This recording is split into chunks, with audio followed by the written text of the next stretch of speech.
এদিকে ৪৫ বছর পর গ্রেপ্তার হয়েছেন মেজর জিয়াউর রহমানের খুনি মোজাফফর হোসেন।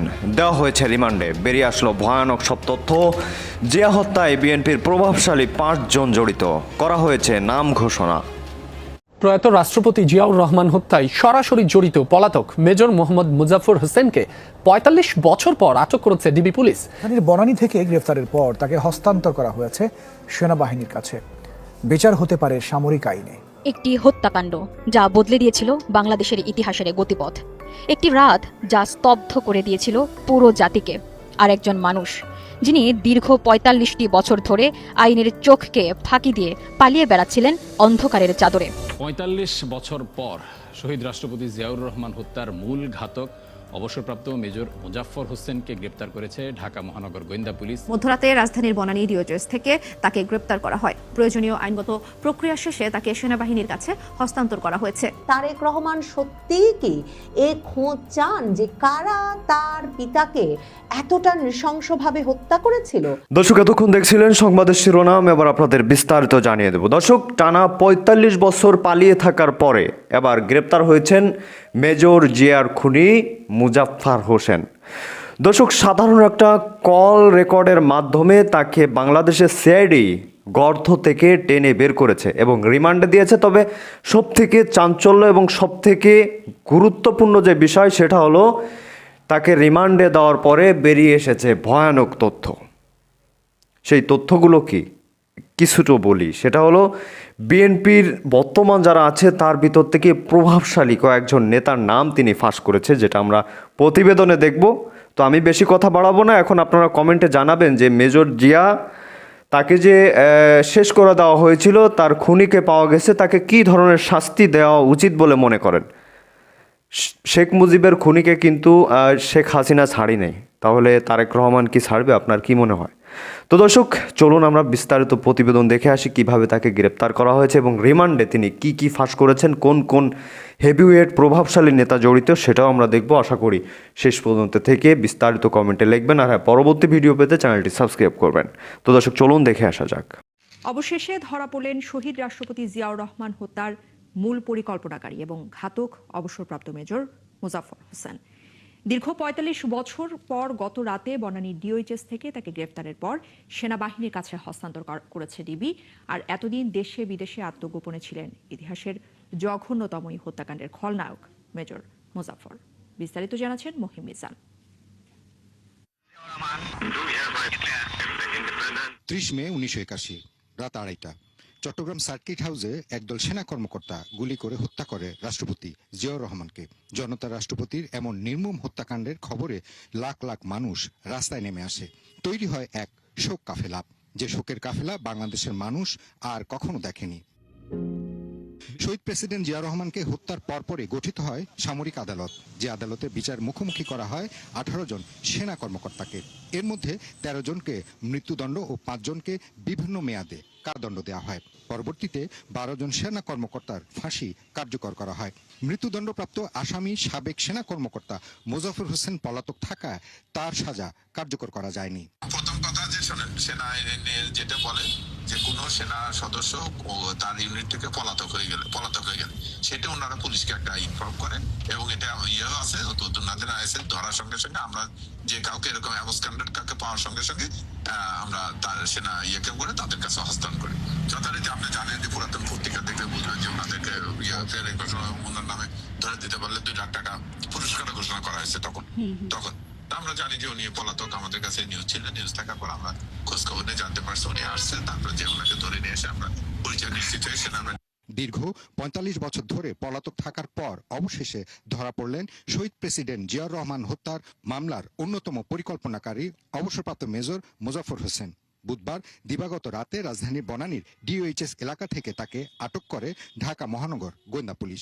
সেনাবাহিনী আসে, তার পরিচয় নিশ্চিত হয়েছে, এখন তাদের কাছে নিয়ে গেছে। এখন তাদের আইন অনুযায়ী, সেনা আইন অনুযায়ী উনি এখানে যেখানে ছিল সেখানে ওনার মেয়ে থাকতো, মেয়ে জামাই থাকতো, ওনার ওয়াইফ থাকতো, ছেলে থাকতো। এটা ওনার শ্বশুরের বাসা, আমি সোফার যতটুকু জেনেছি। বৃহস্পতিবার দুপুরে তাকে গ্রেপ্তারের খবর জানায় ডিএমপি। প্রয়োজনীয় আইনি প্রক্রিয়া শেষে কোর্ট মার্শাল সম্পন্ন করতে তাকে সেনাবাহিনীর কাছে হস্তান্তর করা হয়েছে বলে জানা গেছে। সেনাবাহিনী নিয়ে গেছে। মহিম মিজান, ৭১। এ খোঁজ চান যে কারা তার পিতাকে এতটা নৃশংসভাবে হত্যা করেছিল, কিংবা সেনাবাহিনীর ভেতরে কোনো একটি পক্ষ এমন ভাবে তারকে ফিরিয়ে আনার সময় সক্রিয় ভূমিকা পালন করেছে বা এখন তার ক্ষমতা টিকিয়ে রাখতে সক্রিয় ভূমিকা পালন করছে, যাদের ইঙ্গিতে বা প্রভাবে তিনি সে সময়কার ষড়যন্ত্রের বিষয়টি আবারও সামনে নিয়ে আসতে উৎসাহী হয়েছেন। বাংলাদেশে একটা চমক জাগানো গ্রেফতারের ঘটনা ঘটেছে। সাবেক রাষ্ট্রপতি জিয়াউর রহমান হত্যার ঘটনায় মেজর অবসরপ্রাপ্ত মোহাম্মদ মুজাফফর হোসেন নামের একজনকে গ্রেফতার করার ঘোষণা দিয়েছে পুলিশ, এবং ওই ঘটনার প্রায় ৪৫ বছর ধরেই নাকি এই মুজাফফর হোসেন আটক ছিলেন।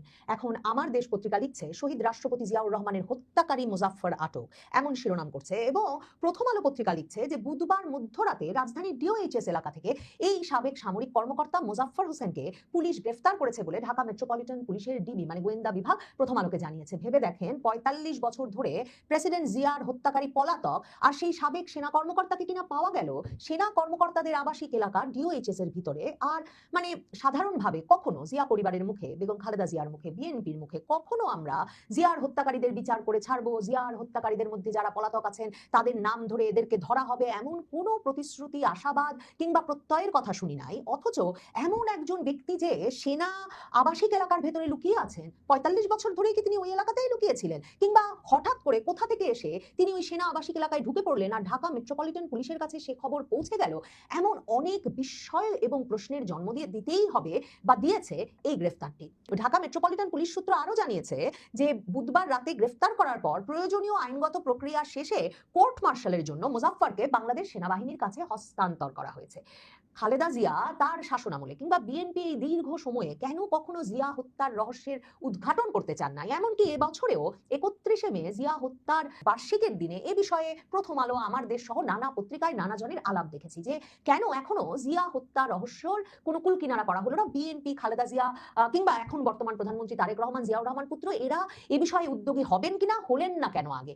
এই বিষয়টা নিয়ে এত প্রশ্ন উঠতো এই কারণে যে জিয়াউর রহমানের আমলে সেনাবাহিনীর ভেতরে কু পাল্টাকু ঘটেছে প্রায় ২০টির মতো, এবং কয়েক হাজার সেনা কর্মকর্তাকে কিন্তু জিয়াউর রহমান তার আমলে কোর্ট মার্শাল বা সামারি ট্রায়ালের মাধ্যমে মৃত্যুদণ্ড দিয়েছিলেন। ফায়ারিং স্কোয়াডে গুলি করে এদেরকে হত্যা করা হয়েছিল। এমন বিভিন্ন অভিযোগের মধ্যে সেনাবাহিনীর ভেতরে যখন একটা টালমাটাল অবস্থা, অ্যান্থনি মাস্কারানহাস তার লিগাসি অফ ব্লাড বইয়ে কিংবা তার আরো অনেক লেখায় যেটা বলেছেন যে পাকিস্তান প্রত্যাগত সেনা কর্মকর্তাদের উত্থানের যখন সুযোগ করে দিলেন প্রেসিডেন্ট জিয়াউর রহমান, বাংলাদেশ স্বাধীনতার পর শেখ মুজিব হত্যাকাণ্ডের পরপরই ক্ষমতায় বসে তারপর থেকেই সেনাবাহিনীর ভেতরে এই বিচার কাজগুলোতে মূলত মুক্তিযুদ্ধে যোগদানকারী, মুক্তিযুদ্ধের পক্ষের সেনা কর্মকর্তাদেরকেই বারবার বিচারের মুখোমুখি করা হচ্ছিল। এবং একরকমের প্রেসিডেন্ট জিয়ার আশকারাতেই কিন্তু এরশাদ সামরিক বাহিনীর প্রধান হয়ে বসেন, শুধু তাই নয়, তিনি তার ক্ষমতায় যাওয়ার পথ পরিষ্কার করতে প্রেসিডেন্ট জিয়াকে হত্যা করিয়েছেন এবং প্রেসিডেন্ট জিয়ার হত্যাকারী হিসেবে আরেক বীর মুক্তিযোদ্ধা মঞ্জুরকে চিহ্নিত করে তাকে হত্যা করিয়ে আরো ১৩ জনকে কোর্ট মার্শালের মাধ্যমে হত্যাকাণ্ডের শিকার করে নিজের ক্ষমতায় যাওয়ার পথ পরিষ্কার করেছেন। সেনাবাহিনীর ভেতরে একটা বিরাট অংশের যারা মুক্তিযুদ্ধে গিয়েছিলেন সেই মুক্তিযুদ্ধপন্থী কর্মকর্তারা বরাবর ওই সময়কার ঘটনা প্রবাহকে সেভাবে বর্ণনা করে এসেছেন। এবং পাকিস্তান পন্থীদের উত্থান ঘটেছে এরপর থেকে নিরঙ্কুশভাবে বাংলাদেশ সেনাবাহিনীর ভেতরে, সেটা লরেন্স লিফশুটজ লিখেছেন, অ্যান্থনি মাস্কারানহাস লিখেছেন। সেনাবাহিনীর ভেতরের অনেক গুরুত্বপূর্ণ মুক্তিযুদ্ধপন্থী অফিসাররাও বারবার জিয়ার শাসনামল, জিয়ার হত্যাকাণ্ড, তার পরবর্তী কোর্ট মার্শাল কিভাবে হলো, এসব ঘটনাকে চিহ্নিত করে এই কথাগুলো উল্লেখ করেছেন। জিয়ার হত্যাকাণ্ড নৃশংস হত্যাকাণ্ড ছিল এবং সেই হত্যাকাণ্ডে ২৮টি গুলি তাকে ভেদ করে যায় সাবমেশিন গান দিয়ে, এবং এমনভাবে তাকে ঝাঁঝরা করে ফেলা হয় যে তখন এই কথা লিপিবদ্ধ হয় প্রত্যক্ষদর্শীদের বয়ানে যে তার মুখের এক পাশ আর চেনা যাচ্ছিল না, এমনকি একটা চোখ পর্যন্ত বেরিয়ে এসেছিল। এমনকি চট্টগ্রামের সে সময়কার জেলা প্রশাসক গত বছর আমার দেশকে দেওয়া একটা বিস্তারিত সাক্ষাৎকারেও এই কথা উল্লেখ করেছিলেন। এবং এর পরপরই জিয়ার মৃতদেহটা ধামাচাপা দিতে তার কবর রাঙ্গুনিয়ার একটা পাহাড়ে দিয়ে দেওয়া হয়। এরপর ব্রিগেডিয়ার হান্নান শাহ, শওকত আলীরা বলেন বটে যে জিয়াউর রহমানের মৃতদেহ তারা উদ্ধার করে এনেছিলেন, কিন্তু খালেদা জিয়া, তারেক রহমান, আরাফাত রহমান সহ পরিবারের কাউকে আর কখনোই জিয়াউর রহমানের মৃতদেহ দেখবার সুযোগ দেওয়া হয় নাই। এরকম একটা নৃশংস হত্যাকাণ্ডের শিকার হওয়ার পরেও যে জিয়া হত্যার বিচারে খালেদা জিয়া ২ দফায় ক্ষমতায় থাকবার পরেও কখনো উদ্যোগী হন নাই, এই বদনামটা, এই সমালোচনাটা নানাভাবে, কেউ তির্যকভাবে, কেউ কৌতূহলের বশে বারবার জিয়া পরিবারের দিকে করতেন। এখন তারেক রহমানের আমলে এসে হঠাৎ করে ৪৫ বছর ধরে পলাতক থাকা এই সেনা কর্মকর্তাকে কোথা থেকে বের করে আনা হলো এবং এ সূত্রে কোথা থেকে কি ঘটতে পারে আরো, সেসব প্রশ্ন নিশ্চিতভাবেই মাথায় আসছে। দেখেন, এই মেজর মুজাফফরকে, এই মেজর মুজাফফর কি ভূমিকা পালন করেছিলেন? তাকে কি জিয়ার হত্যাকারী বলা যেতে পারে? মনে রাখতে হবে, সেনাবাহিনীর ভেতরে মানে যে কোর্ট মার্শালের বিচার কার্যকর করার জন্য এই পলাতক থাকা মেজর মুজাফফরকে এখন সেনাবাহিনীতে তুলে দেওয়া হলো, এই কোর্ট মার্শালটা কিন্তু হয়েছিল চট্টগ্রাম বিদ্রোহের বিষয়ে, জিয়া হত্যার বিষয়ে না। সেনাবাহিনীর ভেতরে না সেনাবাহিনীর বাইরে বেসামরিক আদালতে কোথাও কোনো বিচার অনুষ্ঠিত হয় নাই এবং সে সময় ১৩ জনকে জিয়া হত্যায় জড়িত না থাকলেও শুধুমাত্র মুক্তিযোদ্ধা বলে ১৩ জনকে ফাঁসি দেওয়া হয়েছিল বলে নানা সময়ে এই সামরিক কর্মকর্তারা লিখেছেন। এবং ওই যে ১৩ জন মুক্তিযোদ্ধা অফিসারের ফাঁসি কার্যকর করিয়েছিল তখনকার সেনাপ্রধানের এরশাদ অত্যন্ত দ্রুত বিচারের মাধ্যমে সে বিষয়ে সেই সময়কার সেনা কর্মকর্তাদের পরিবার কিন্তু সারা দশকের পর দশক ধরে তাদের প্রতিবাদ জারি রেখেছিল, কারণ ওই কোর্ট মার্শালে ফাঁসি হওয়া অনেকেই তখন এমনকি চট্টগ্রামে পর্যন্ত ছিলেন না। কিন্তু এই যে মেজর মুজাফফর, তিনি হত্যাকারী কিনা, যেহেতু জিয়া হত্যার কোনো বিচার হয় নাই, সেটা বলা না গেলেও তিনি যে ওই কুতে, ওই সার্কিট হাউসে সেদিন রাতের ওই নৃশংস ঘটনায় সক্রিয় ভূমিকা পালন করেছিলেন সেটা আবার জানা যায়। উইকিপিডিয়ায় অ্যাসাসিনেশন অফ জিয়াউর রহমান মানে জিয়াউর রহমানের হত্যাকাণ্ড বিষয়ে যে এন্ট্রিটা আছে সেখানে পলাতক হিসেবে দুজনের নাম উল্লেখ করা হয়েছে। তাদের একজন এই মেজর মুজাফফর হোসেন এবং আরেকজন মেজর এস এম খালেদ, যিনি নাকি ১৯৯৩ সালে মারা গেছেন। এই মেজর মুজাফফর সম্পর্কে অ্যাসাসিনেশন অফ জিয়াউর রহমান এই এন্ট্রিতে আরো উল্লেখ আছে যে এই ব্যক্তি হচ্ছেন সেই ব্যক্তি যিনি কর্নেল মতিউর রহমানের নেতৃত্বে যখন তারা ৩০ মে গভীর রাতে সার্কিট হাউসে জিয়াকে হত্যা করার উদ্দেশ্যে হামলা চালান, প্রথমে একটা রকেট লঞ্চার ছুড়ে মারেন, তারপরে তাদের ৩টি গ্রুপে ভাগ হয়ে তারা ওই আক্রমণ চালাবেন সেটা আগের রাতে বসে ঠিক করেন। এবং এই মেজর মুজাফফর হোসেন এবং ক্যাপ্টেন মুসলেউদ্দিন এদের উপর দায়িত্ব ছিল ঘরে ঘরে গিয়ে জিয়াউর রহমানকে খুঁজে বের করা। এবং উইকিপিডিয়ার এন্ট্রিতে বলা আছে যে প্রথম জিয়াউর রহমানকে খুঁজে পান ক্যাপ্টেন মুসলেউদ্দিন এবং তিনি বলেন যে তারা এখন তাকে ক্যান্টনমেন্ট নিয়ে যাবেন, কিন্তু তখন কর্নেল মতিউর রহমান আরেকটা দল নিয়ে এসে সাব মেশিন গানের গুলিতে ঝাঁঝরা করে ফেলেন জিয়াউর রহমানকে।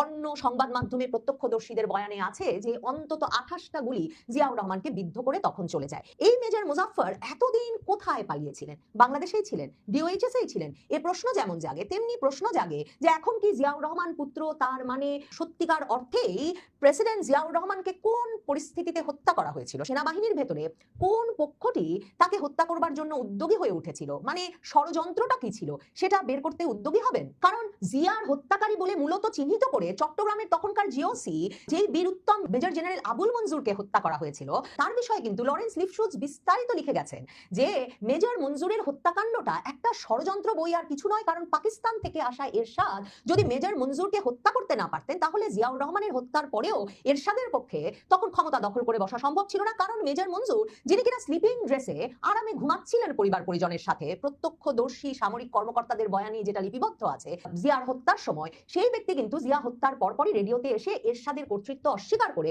মীর শওকত আলীকে সামরিক বাহিনীর প্রধান ঘোষণা করেছিলেন। কাজেই ক্ষমতা দখলে রাখতে প্রেসিডেন্ট জিয়াকে সামরিক শাসক থাকা অবস্থায়, প্রধান সামরিক প্রশাসক থাকা অবস্থায় কিংবা প্রেসিডেন্ট হিসেবেও যেমন ভাবে সেনাবাহিনীর ভেতরে ক্রমাগতভাবে কু পাল্টা কু চালিয়ে যেতে হয়েছে, একের পর এক সামারি ট্রায়াল ঘটিয়ে বিমান বাহিনীতে, সেনাবাহিনীতে হাজার হাজার কর্মকর্তাকে মৃত্যুদণ্ডে দণ্ডিত করতে হয়েছে, মানে এক রকমের হত্যা করতে হয়েছে, ঠিক সেই ধারাবাহিকতায় জিয়ার হত্যা এবং জিয়ার হত্যার পর এরশাদের ক্ষমতারোহণের ঘটনা ঘটেছে বলে দেশি বিদেশি ইতিহাসবিদ, সাংবাদিক এবং নানা প্রত্যক্ষদর্শীর বা পর্যবেক্ষণের বয়ানে লিপিবদ্ধ আছে। এমন একটা পরিস্থিতিতে তারেক রহমান সত্যিই কি এ খোঁজ চান যে কারা তার পিতাকে এতটা নৃশংসভাবে হত্যা করেছিল, কিংবা সেনাবাহিনীর ভেতরে কোনো একটি পক্ষ এমন ভাবে তারকে ফিরিয়ে আনার সময় সক্রিয় ভূমিকা তো দর্শক দেখছিলেন খুব গুরুত্বপূর্ণ প্রতিবেদন, এতক্ষণ আশা করি আমাদের সাথে ছিলেন এবং দেখছিলেন। দর্শক এখন এ বিষয়ে আপনাদের মতামত কী হবে একটু কমেন্টের মাধ্যমে জানান। আর হ্যাঁ, পরবর্তীতে এর থেকেও কয়েকশো গুণ বেশি গুরুত্বপূর্ণ নিউজ আসতে চলেছে, যেটা এই নিউজে দেখানো উচিত ছিল, সময়ের কারণে দেখাতে পারিনি। তো সেটা দেখার জন্য অবশ্যই চ্যানেলটি সাবস্ক্রাইব করবেন আর পাশে রাখা বেল আইকনটি অল করে দিবেন। তো দর্শক ভালো থাকুন, সুস্থ থাকুন, দেখা হচ্ছে খুব দ্রুত। আল্লাহ হাফেজ।